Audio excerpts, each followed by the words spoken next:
पटाखा बैन पर supreme court ने अहम टिप्पणी की है। सुप्रीम कोर्ट ने कहा है कि पटाखों पर बैन सिर्फ दिल्ली एनसीआर में नहीं बल्कि पूरे देश में होना चाहिए। सुप्रीम कोर्ट ने केंद्रीय प्रदूषण नियंत्रण बोर्ड को नोटिस जारी कर जवाब मांगा है। कोर्ट 22 सितंबर को अब इस मामले में अगली सुनवाई भी करेगा।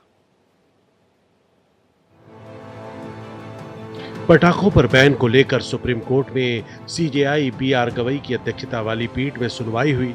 दरअसल ये सुनवाई 3 अप्रैल के उस आदेश के खिलाफ डाली गई याचिका पर हो रही है जिसमें दिल्ली एनसीआर में पटाखों की बिक्री, जमाखोरी, ट्रांसपोर्टेशन और बनाने पर रोक लगा दिया था।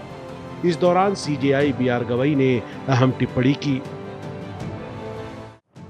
पटाखा बैन पर सीजेआई ने कहा, सिर्फ दिल्ली एनसीआर में ही बैन नहीं लगनी चाहिए बल्कि पूरे देश में बैन लगना चाहिए।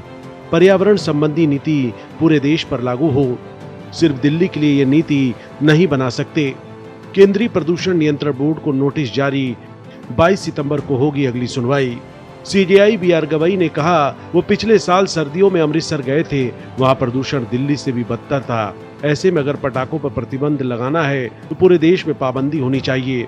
गौरतलब है कि पिछली सुनवाई में कोर्ट ने कहा था कि आबादी का बड़ा हिस्सा सड़कों पर काम करता है और प्रदूषण से सबसे ज्यादा प्रभावित है। हर कोई प्रदूषण का मुकाबला करने के लिए अपने घर या कार्यस्थल पर एयर प्यूरिफायर लगाने का खर्च नहीं उठा सकता है। मामले की सुनवाई के दौरान सुप्रीम कोर्ट द्वारा नियुक्त एमिकस क्यूरी ने कोर्ट को बताया था कि पटाखों पर बैन लगने से प्रदूषण 30% तक कम हुआ है। कोर्ट ने कहा था कि अदालत जब तक इस बात से संतुष्ट नहीं होती कि कथित ग्रीन पटाखों से न्यूनतम प्रदूषण होता है, ऐसे में पिछले आदेश पर विचार करने का कोई सवाल ही नहीं उठता है। बता दें, सुप्रीम कोर्ट पिछले साल 12 दिसंबर 2024 को दिल्ली एनसीआर, हरियाणा, उत्तर प्रदेश और राजस्थान को पूरे साल पटाखों के इस्तेमाल पर रोक लगाने के बारे में अंतिम फैसला देने का आदेश दिया था। सुप्रीम कोर्ट पटाखों पर बैन को लेकर दायर विभिन्न याचिकाओं पर सुनवाई कर रहा है। 3 अप्रैल को सुप्रीम कोर्ट ने इस मामले में सुनवाई के दौरान आदेश दिया था और कहा था कि पटाखों की बिक्री, भंडारण और उसके इस्तेमाल पर पूरी तरह से दिल्ली एनसीआर में बैन रहेगा। लेकिन पर्यावरण के मामले में अन्य राज्यों से भी इसको लेकर जवाब मांगा गया था।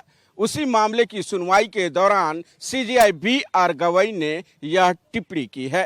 अब देखना होगा जब इस मामले में अगली सुनवाई होगी तो सुनवाई के दौरान क्या कुछ दलीलें दी जाती है और उसके बाद कोर्ट का क्या आदेश आता है। भारत एक्सप्रेस के लिए कैमरा पर्सन विवेक मठपाल के साथ गोपाल कृष्ण।